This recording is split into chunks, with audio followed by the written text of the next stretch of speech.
জুমার দিন দুপুর 12টার পর আল্লাহর একটি নাম 7 বার পড়ুন, আপনার মনের সকল আশা পূরণ হবে ইনশাআল্লাহ। জুমার দিনটাকে রাসূল করিম সাল্লাল্লাহু আলাইহি ওয়াসাল্লাম এত বেশি গুরুত্ব তিনি দিয়েছেন। রাসূল বলেছেন জুমার দিনটা তোমরা হেলায় দোলায় কেটে দিও না। এমন কিছু টাইম আছে যেই টাইমে আল্লাহ সুবহানাহু ওয়া তাআলা বান্দার দোয়া কবুল করে থাকে। যদি ওই টাইমে আপনি দোয়া করতে পারেন ইনশাআল্লাহ এটা আরশে আজিমে গিয়ে নক করবে, আপনার সেই দোয়া কখনো ফেরত আসবে না।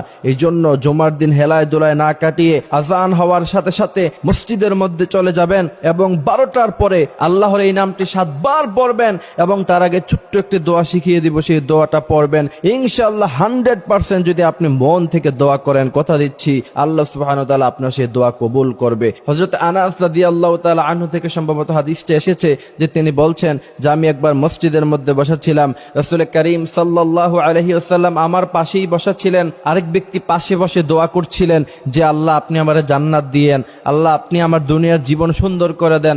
রাসূল করিম সাল্লাল্লাহু আলাইহি ওয়াসাল্লাম বলেছেন, হে আনাস তুমি কি জানো যে আল্লাহ পাক তার সব দোয়া কবুল করে নিচ্ছেন? হযরত আনাস বললেন আল্লাহু ওয়া রাসূলুহু আ'লাম, আল্লাহ এবং আল্লাহ রাসূল ভালো জানেন। তখন রাসূল করিম সাল্লাল্লাহু আলাইহি ওয়াসাল্লাম বলেছেন যে ওই ব্যক্তি দোয়া করার আগে পড়েছে ইয়া হাইয়ু ইয়া কাইয়ুম বিরহমাতিকা নাস্তাগীস। তবে জানো আনাস, এই দোয়া পড়ে যদি কোনো ব্যক্তি দোয়া করে আল্লাহ পাক সাথে সাথে তার দোয়া কবুল করে নেয়। সুবহানাল্লাহি বিহামদি সুবহানাল্লাহিল আযীম। এই জন্য জুমার দিন দুপুর 12টার পরে এই দোয়ার সাথে সাথে আল্লাহর একটি নাম আছে যে নামটি যদি 7 বার পড়ার পরে আপনি দোয়া করতে পারেন ইনশাআল্লাহ আশা করা যায় আল্লাহ পাক সাথে সাথেই আপনার দোয়া কবুল করবে। আল্লাহর সেই নামটি হচ্ছে আর রহমান আর রহমান আর রহমান। আল্লাহর এই নামটি আপনি 7 বার পড়বেন, তার আগে পড়বেন ইয়া হাইয়ু ইয়া কাইয়ুম বিরহমাতিকা নাস্তাগীস।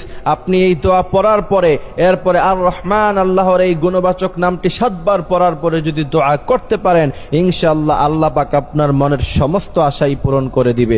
অনেকে অবজেকশন করে যে হুজুর এত দোয়া করলাম কিন্তু দোয়া কবুল হয় না। কিন্তু প্রিয় ভাইয়েরা আমার, কিছু টাইম আছে দোয়া কবুল হওয়ার। ওই টাইমে যদি আপনি দোয়া করতে পারেন আল্লাহ পাক 100% আপনার দোয়া কবুল করবে। যেমন জুমার নামাজের সময় দুপুর 12টার পরে ওই সময় যখন ইমাম সাহেব যখন খুতবা প্রদান করবে জুমার নামাজে, 2 খুতবার মাঝখানে যদি আপনি এই দোয়াটা করতে পারেন ইনশাআল্লাহ রাসূল করিম সাল্লাল্লাহু আলাইহি ওয়াসাল্লাম বলেছেন পৃথিবীর সব কিছু মিস হয়ে যেতে পারে কিন্তু তোমার এই দোয়া কখনো মিস হবে না। অনেকেই বলে যে হুজুর অনেক দোয়া করি, কই দোয়া তো কবুল হয় না। অথচ রাসূল করিম সাল্লাল্লাহু আলাইহি ওয়াসাল্লাম বলেছেন বান্দার সমস্ত দোয়াই আল্লাহ পাক কবুল করে নেয়। বান্দার কোনো দোয়া এমন হয় না যে আল্লাহ পাক কবুল করে না।